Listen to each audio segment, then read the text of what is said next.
Showtime has named 22 million homes. Showtime is a division of the CBS Corporation. Over the last 10 years, the cable network has nearly doubled its audience.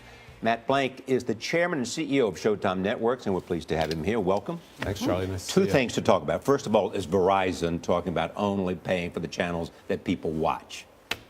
Well, you know, it sounds interesting. It's sort of a one-size-fits-all approach to a very complicated business proposition. It probably wouldn't be relevant to us. The best measure of Showtime is how many people are subscribing. And we've been growing by 1 million or more subscribers a year for 6 or 7 years now. It is an interesting way, though, again, doesn't fit everybody, to look at the broader cable network and broadcast network performance out there. It would certainly be great for a CBS in that they probably have more viewership than any cable or any broadcast network and would probably get compensated a lot more than they're being compensated. But I do think it's a very complicated issue, and it's going to take some time to figure out if that really works. I assume the answer to growing for Showtime is doing what others have done, and you have been out there in front of that, is offering more original programming. Absolutely. I think we made a decision about 4 or 5 years ago that for a network that had been built largely on the back of theatrical movies, you know, today a movie that comes out a year ago in the theaters is on pay-per-view, you see it on an airplane, you're watching it on your iPad everywhere. Is that really why people are going to subscribe to Showtime? I think the answer is no, and our performance in recent years since we've had all this original programming would prove Gail, that. I think the answer is Homeland. Yes. I was going to say, I first heard about Homeland, I have to say, from Charlie Rose, who came in raving about it. Then I started hearing about it, so I said, let me check it out. I spent a couple of weekends with a Homeland marathon watching it. So I think we're watching cable TV differently. Does that affect how you do business? You know, I wasn't watching it on the Sunday night.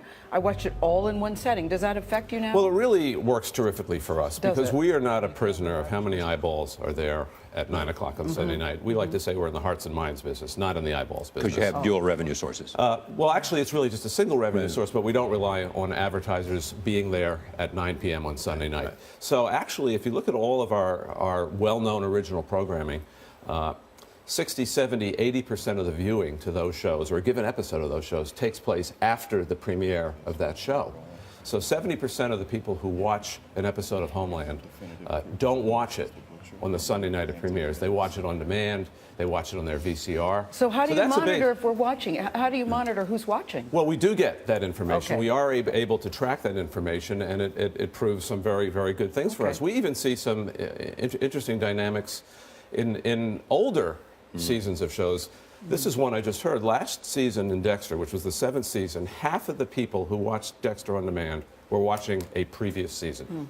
Wow. Let me talk about Homeland in this consideration. Damien said, I think in London, that he didn't think that the relationship that he has could continue on Homeland because Brody and Carrie Mathison. Brody and Carrie Mathison, exactly. Yeah. Well, I mean, when we last saw Brody, he was This is a sneaking. spoiler alert, maybe. Sounds like a Last spoiler. we saw Brody, he was sneaking across the Canadian border, and Carrie Mathison was heading back to Washington to the CIA. So I think long-distance relationships are tough under any circumstances, even if you're not a terrorist. So we'll see what happens there. Why do you think it's so successful? You know, I think if I knew that, we'd have 7 more. Yeah, indeed. But we've had a lot of terrifically successful shows in recent years. There are shows that just become part of the culture or the counterculture, and everybody wants to talk about it. It's a terrifically written show. I think it's including the president. It's topical. Yes, I've actually had had a lengthy conversation with the president about it, which really surprised me. He wanted to know everything too. Yeah, don't we all? And now Showtime's getting into the sports arena. I would have never put 60 Minutes sports and Showtime together. Is this a good deal? We have been in the sports world for a long time with boxing. Inside the NFL has been on for several years. I think we've taken some bigger steps. We just signed Floyd Mayweather, who is the biggest attraction in the world in boxing. He'll be fighting on May 4th on Showtime pay-per-view. 60 Minutes sports has just been fabulous for us.